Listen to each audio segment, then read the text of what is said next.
첫 번째로 양치할 때 칫솔에 피가 묻어나거나 잇몸에서 피가 난다. 매번이요? 아니면 그런 적이 있다? 가끔도 예. 예. 해당되는. 있어. 그런데 그럴 때 있어. 피곤하고 내리는. 그리고 잇몸이 빨갛게 변하거나 부어오른다. 매번이요? 아니면 가끔이요? 가끔 있어. 한번 주세요. 네. 가끔. 치아의 위치가 나도 모르게 이동했다. 예? 선생님 치아의 위치가 어떻게 이동을 해요? 치아 이빨이 돌아댕겨요? 아니 퍼즐도 아니고 어떻게 이동을 하지? 이빨이? 이동 안 해요? 이빨이? 치아가? 밀려서 이동하잖아요. 치아가? 아니에요 무슨 소리야? 나 이동해. 그런 적이 없어요. 이동한다고? 또요.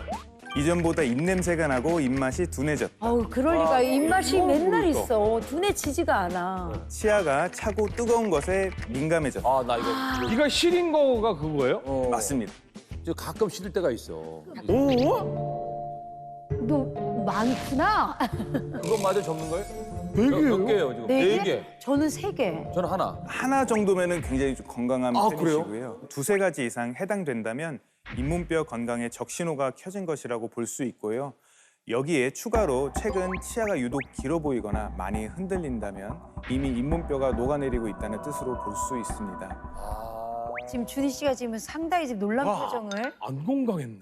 근데 저런 증상이 있으면 보통 야 잇몸이 좀 안 좋아 이렇게 말할 뿐이지 사실 잇몸뿐만 아니라 잇몸뼈도 무너지고 있어라고 생각을 못 하거든요. 맞아요. 네네. 근데 잇몸뼈가 왜 녹아요? 잇몸뼈가 녹는 이유는 굉장히 다양한 요인이 있는데요. 가장 대표적인 거는 치주 질환입니다.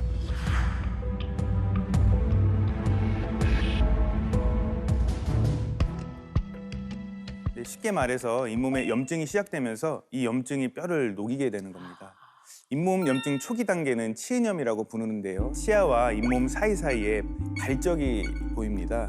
이러한 증상은 음식물 찌꺼기와 세균 덩어리인 치태가 제대로 닦이지 않고 입안에 며칠 이상 방치되면서 발생하게 되는데요. 그런데 이런 증상을 방치하고 지나쳐버리면 어떻게 될까요?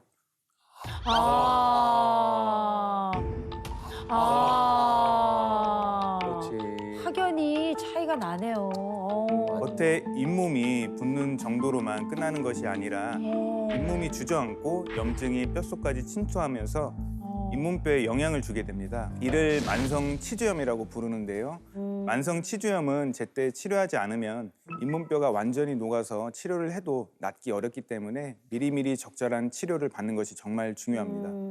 많은 분들이 치주 질환에 대해 무심하게 생각하시는데 네. 실제 2021년 한 해 외래 환자의 통계를 살펴보면 치주 질환 환자는 급성 기관지염, 즉 감기의 2배가 넘을 정도예요. 특히 45세부터 65세까지의 발병률이 가장 높고 중년기 발치의 가장 흔한 원인이기도 합니다. 근데 치은염, 아까 그 치주염 막 이런 사진을 예. 보니까 저렇게 된다라고 생각하니까 너무 무서워요. 아까 그 대기실에서 잠깐 보여주셨지 않습니까?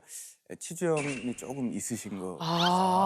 일부러 그때 말씀 안 하셨구나. 되게 영롱하시네. 그런 얘기 안 하시고 여기서 얘기하시네. 아니 그리고 또 저희가 이렇게 피곤하면 양치질 할 때 이게 약간 피가 나기도 하고 맞아. 염증이 생길 때도 있잖아요. 근데 이게 뼈하고 관련이 있다 이렇게는 생각해 본 적이 없거든요, 선생님.